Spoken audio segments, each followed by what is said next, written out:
Bonsoir et bienvenue sur l'île Vanille, la petite sœur de Raiatea, puisqu'elle partage le même lagon, Taha. Au sommaire de ces 45 minutes, une carte postale pour mieux vous faire découvrir cette île de Polynésie. Il y aura également une randonnée en 4x4 en compagnie d'Alain Plantier qui organise un circuit botanique à travers l'île. De la plongée avec le club de Raiatea Taha, et puisque nous sommes dans l'eau, vous assisterez à la traditionnelle pêche au caillou qu'organise toute la population de Taha et un entretien que nous aurons avec Monil Tetouanoui qui est le maire de l'île. Et pour clore cette carte postale, un clip du paradis en compagnie de Charles Debatz, le directeur du Vainé Island Resort. Excellent séjour à tous. «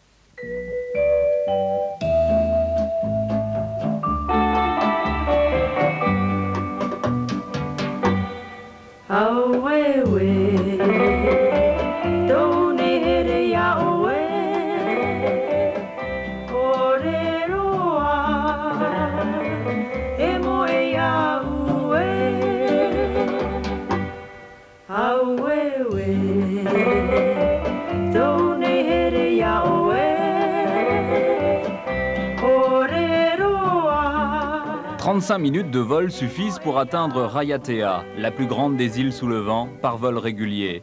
Ensuite, il vous faut traverser par bateau le lagon pour rejoindre l'île de Taha, la distance étant de 5 km environ. Taha et Raiatea partageant le même massif corallien.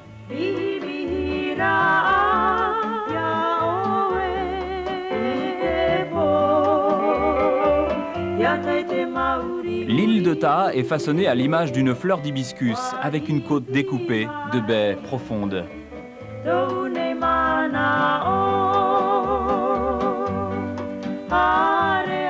La légende veut que Taha fut à l'origine connue des pionniers maoris comme Upuru, la terre natale de Hiro, le dieu des voleurs dans la mythologie polynésienne.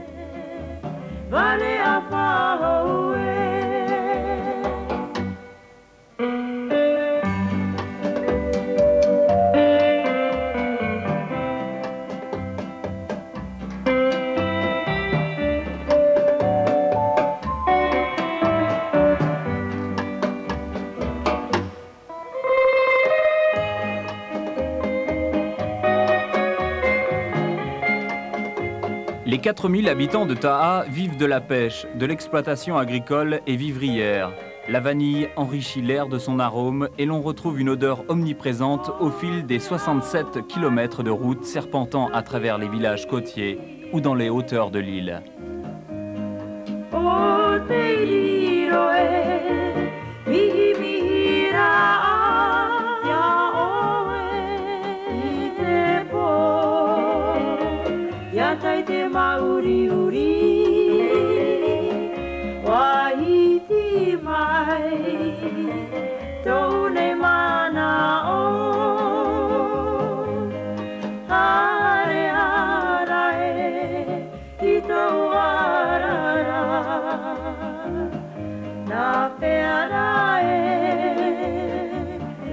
L'île de Taha s'ouvre lentement au tourisme et certaines excursions sont organisées comme cette balade en 4x4 sur les hauteurs.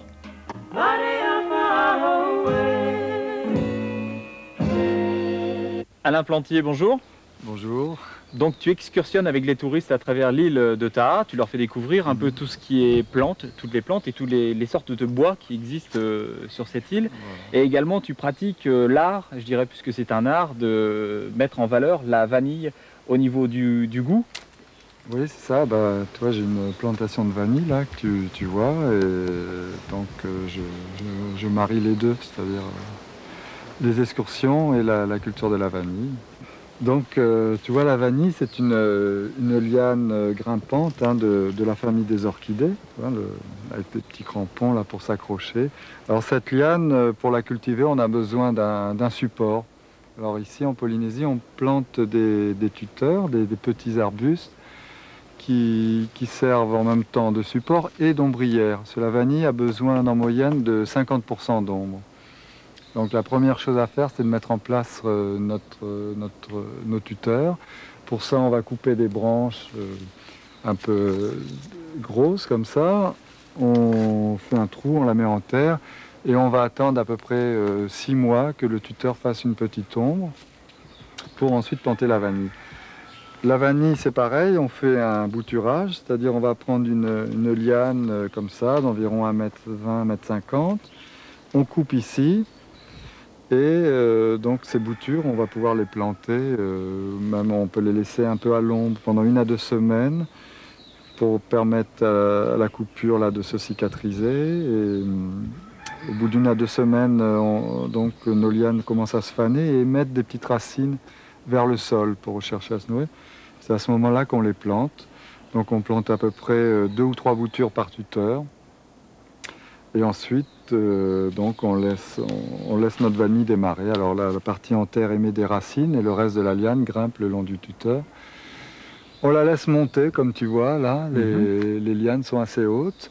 Ce qu'on va faire, donc, de temps en temps, on va passer, on va les décrocher de la branche. Hein, on pourrait descendre, là, ces lianes. Pour quelle raison? De façon à ce qu'elles restent à hauteur d'homme? Voilà, on va les décrocher et on va leur faire reprendre racine. C'est-à-dire, on va les remettre, là, on va faire ce qu'on appelle le bouclage. On va les descendre et on les coince comme ça, sous notre compost, là, sous les bourres de coco. Donc, et tu vois, l'autre partie de la liane va remonter. Donc ça, c'est une opération très importante, c'est le bouclage, ça lui permet de refaire des racines, de se régénérer. Et alors à chaque fois que la liane est courbée, elle va, comme ça, au sommet de sa courbure, il va y avoir une autre liane qui va partir. Elle va se multiplier, c'est comme ça qu'on a de plus en plus de lianes. Combien de temps faut-il pour arriver à un bouton comme celui-ci là? Alors au bout de 2 ans, nos lianes sont capables de faire des fleurs et ensuite des fruits. Alors il y a une saison, hein. Normalement c'est juillet, août, septembre, sauf cette année où avec le climat qu'il y a eu, ça s'est décalé au mois d'octobre. Au mois de mai, alors c'est-à-dire 2 mois avant la saison des fleurs, on passe dans notre plantation et on décroche toutes nos lianes encore qui sont grimpées vers le haut. Là, on les décroche, on les descend et alors on pince l'extrémité, on coupe le petit bourgeon terminal. Donc on décroche à peu près 5 lianes par tuteur, on pince le bout. Et c'est sur ces lianes, sur ces bouts pendants que vont se développer les inflorescences. Alors justement, puisqu'on parle des inflorescences, tout à l'heure tu étais en train de faire une opération qui était le bouturage apparemment de ces fleurs. Le mariage. Le mariage. Le mariage. Non pas le bouturage, le mariage. Alors, en quoi consiste le mariage? Voilà, donc ici le problème que l'on a, c'est que les abeilles ne font pas le travail, ne pollinisent pas les fleurs. Donc si on veut obtenir un fruit, comme ici, on est obligé de le faire nous-mêmes à la main. Alors ça se passe naturellement au Mexique, qui est le pays d'origine de la vanille, où il y a des abeilles et des oiseaux-mouches, des petits colibris qui pollinisent naturellement les fleurs. Donc ici, on prend un petit bâton qu'on taille un peu du genre d'un bec de colibri et on va faire cette opération. Alors les fleurs durent une journée, on a donc quelques heures pour les marier, hein, il faut les marier le jour même. Alors voilà, je te montre, on déchire le label. Avec le petit bâton, je vais recueillir le pollen qui se trouve là en dessous et je vais l'introduire sous cette languette là, dans le stigmate de la fleur. Alors, voilà, la fleur est mariée.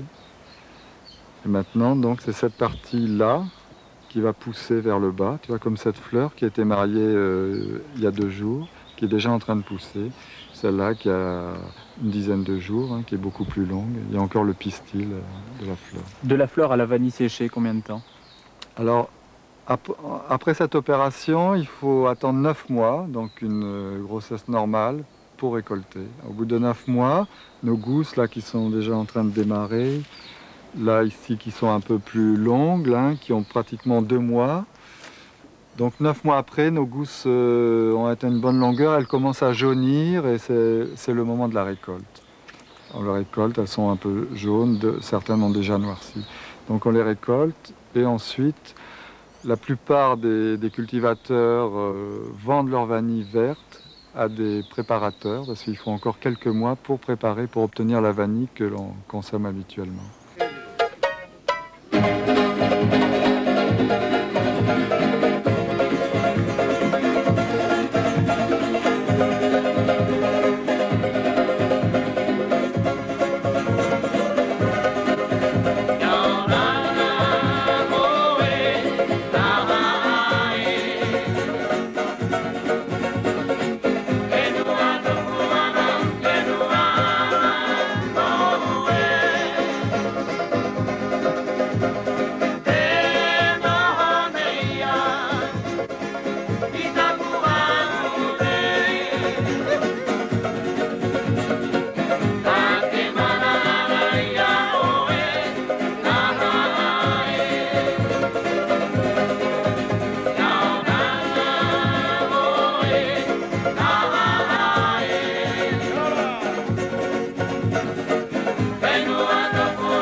Nous sommes sur le Motu Tautau en face de l'île de Taha en compagnie du maire de Taha, Monil Tetouanoui.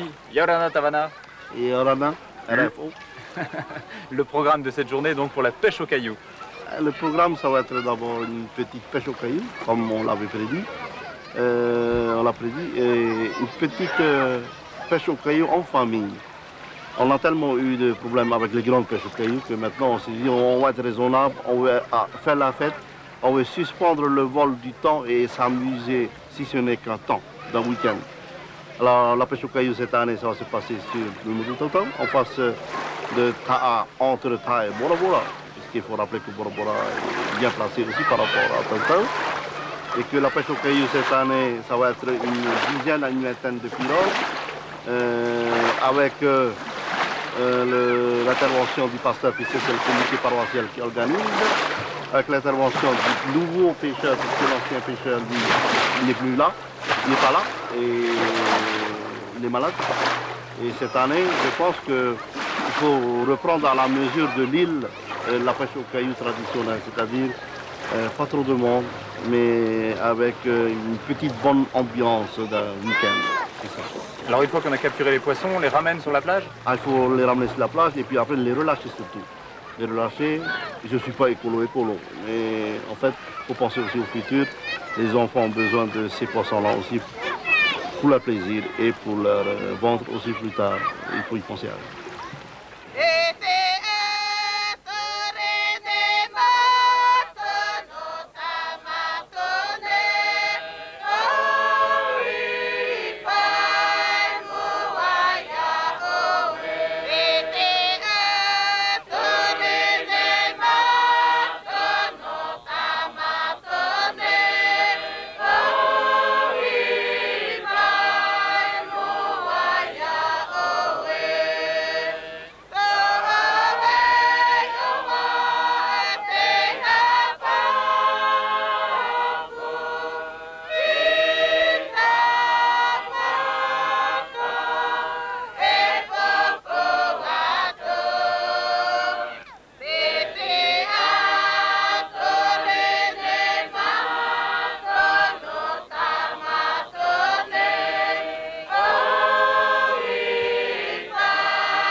les ans est organisée sur l'île de Taha la traditionnelle pêche aux cailloux. Les pêcheurs ont embarqué les touristes à bord de leur bateau pour immortaliser un des événements culturels polynésiens.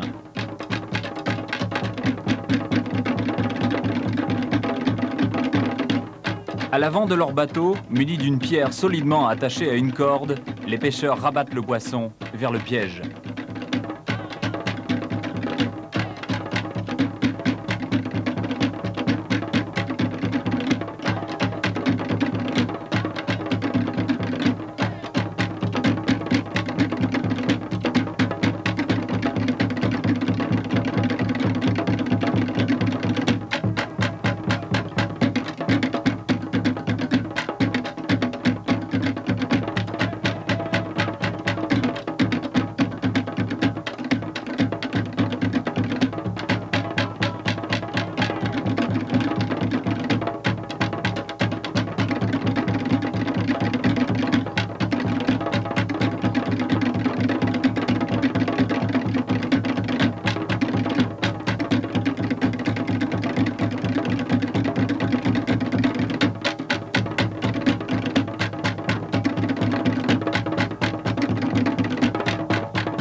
Les poissons, encerclés, se réfugient dans cette nasse géante et affolés tentent tant bien que mal de quitter cette prison. Fort heureusement, tous seront relâchés puisqu'aujourd'hui, il ne s'agit que d'une reconstitution coutumière.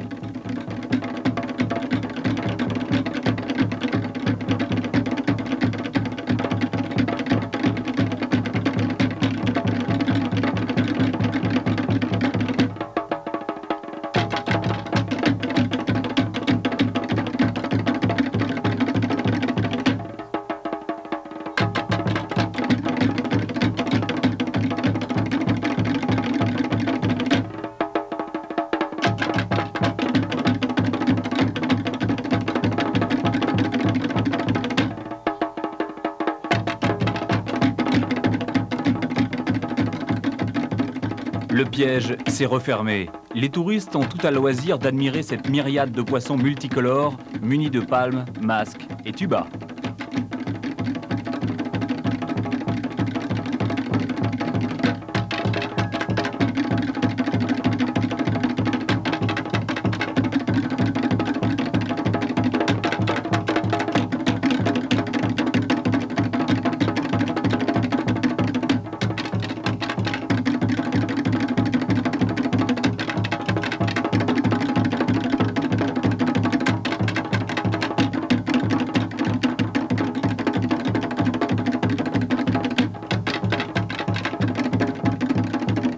Toutes les embarcations se dirigent vers la plage, accompagnant ainsi le parc à poissons qui, heureusement, sera ouvert et par là même rendra la liberté à ses occupants d'un jour.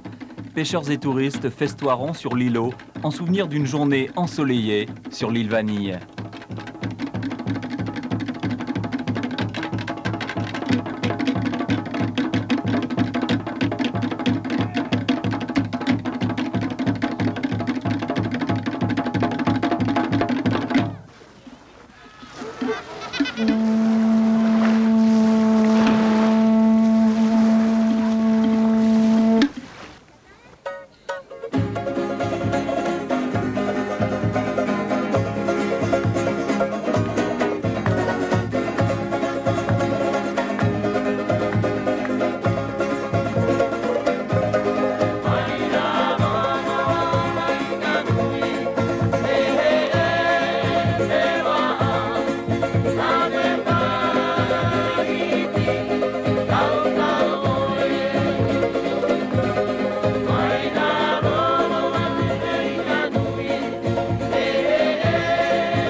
sommes à moins 18 mètres de fond en compagnie de Patrice Philippe, le propriétaire du club de plongée de Rayatea Taha. Alors Patrice, nous sommes donc sur un bateau.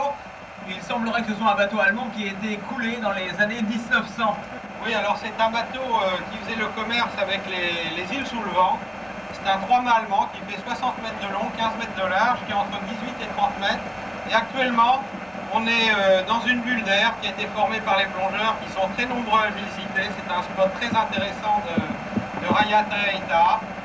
Et vous allez le voir tout à l'heure, c'est le grand bleu tout autour. On voit les mâts, hublots, il y a plein de spondyles, il y a du corail noir, il y a des poissons, c'est magnifique. Et c'est un des spots des îles de Rayatea Taha.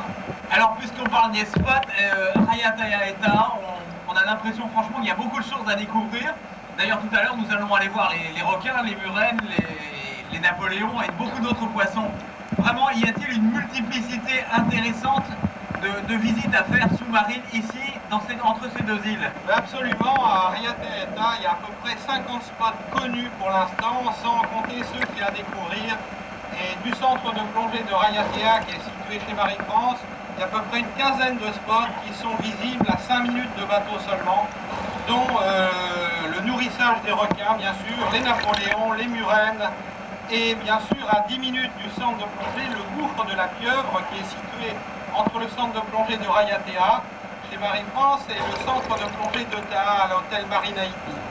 Ça permet de rayonner tout autour des deux îles et de visiter ces 50 spots très facilement, sans faire de nombreux transferts en bateau. Tout de suite, je vous propose justement que l'on aille voir cette multitude de poissons et requins dans la passe qui s'appelle la passe de Te Avapiti, qui se trouve juste à côté de Uturoa, une passe qui porte le même nom donc que le groupe que vous connaissez très bien. À tout de suite.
Orio te atua, tane no te moana, o hopu e te ahi. Tape ata oe ope, i ai oe i tua, orio atua tane. Orio, orio e, aho i mai utane, apa i mai te whawha, no te moana nui e. Orio, orio e, aho i mai utane, apa i mai te whawha, no mai vanui e.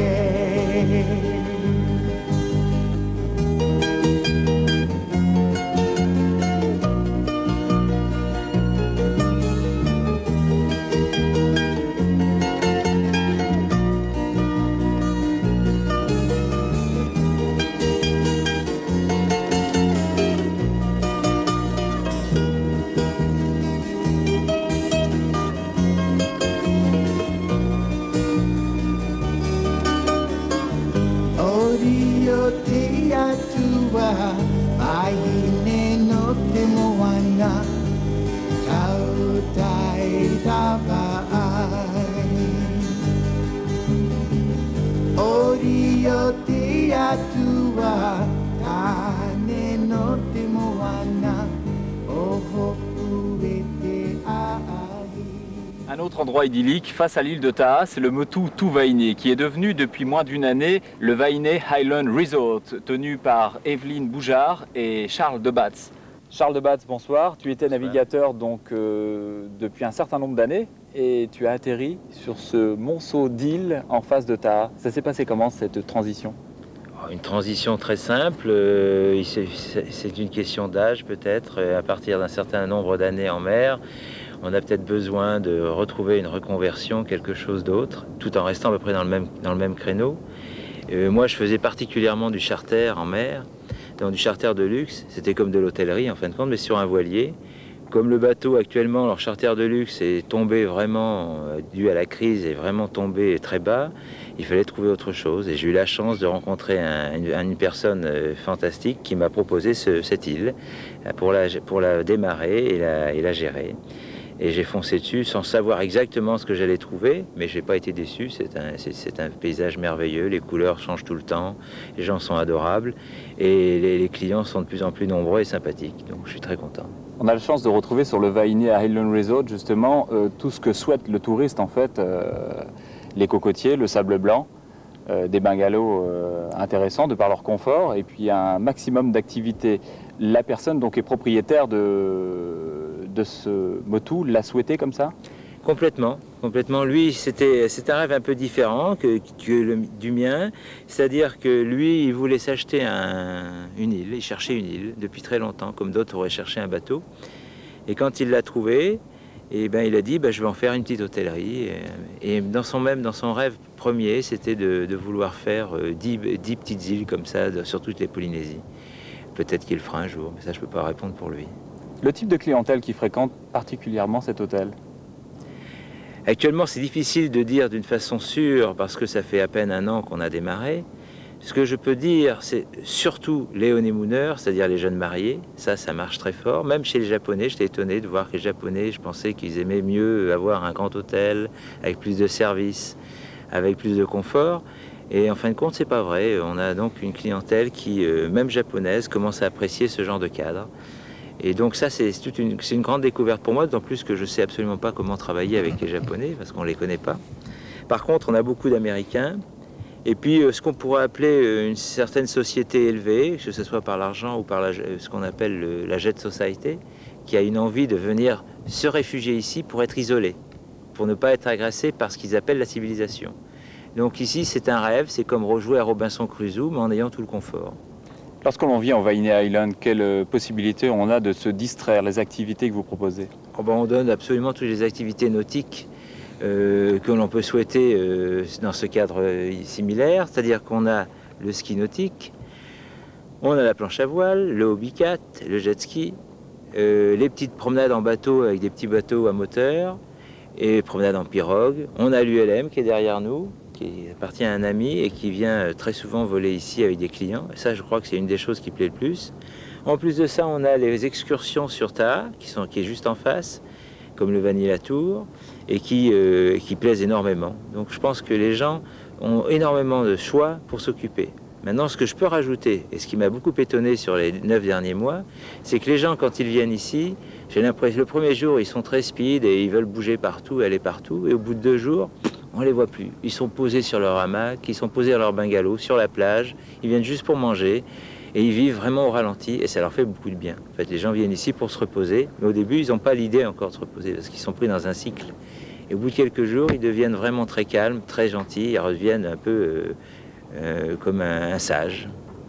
Pour conclure, est-ce que cette unité hôtelière sera développée dans l'avenir ou va-t-elle rester justement, comme tu le disais très justement, une petite unité? Non, elle sera développée, mais parce que s'il y a beaucoup plus de succès, c'est évident qu'on sera obligé d'arriver à un plus grand nombre de bungalows sur l'eau et à terre. C'est même notre but. Le problème est on ne veut pas dépasser un certain nombre de bungalows qui sera entre 15 et 18.